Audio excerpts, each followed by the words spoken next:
Exploring the world of textures. How to describe places in English. Hello, English learners. Welcome to another exciting lesson. Today, we're going to delve into a very important topic in English language learning: describing the textures of a place.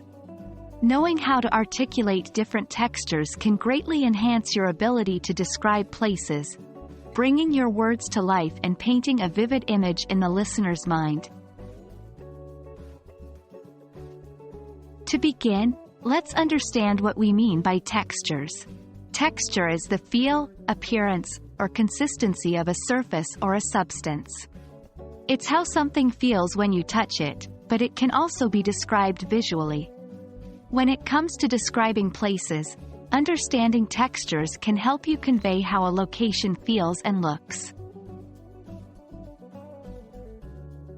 Let's explore some common textures we often use in English.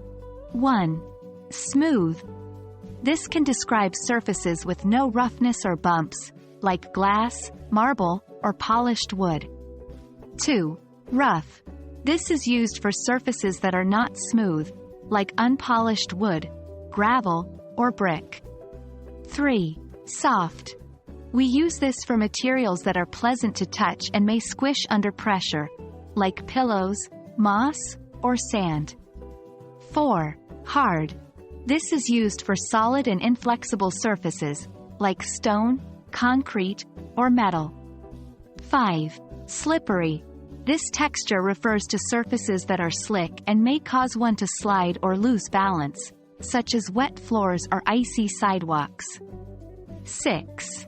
Sticky. Describes surfaces that adhere or cling, like glue or honey. Now that we're familiar with these textures, let's see how we can use them in sentences. 1. The smooth surface of the marble table was cold under my hands. 2. I walked barefoot over the rough gravel path, feeling the stones press into my soles. 3. We rested on a soft patch of moss, enjoying its plush comfort.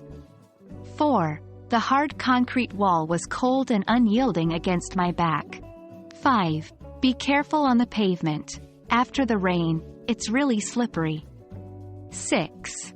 The jam was sticky, leaving a sweet residue on my fingers. While the terms we've discussed are quite basic, there are many other words to describe textures. Here are some examples: gritty, like sand; fuzzy, like a soft toy; flaky, like a pastry; crumbly, like dry soil; bumpy, like a cobblestone road. Try to incorporate these words into your descriptions to enrich your vocabulary. So there you have it, learners.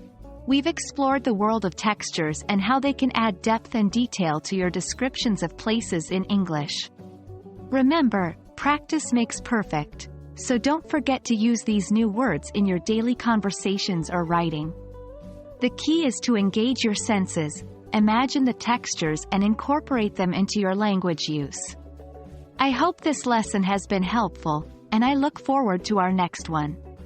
Until then, keep learning and practicing.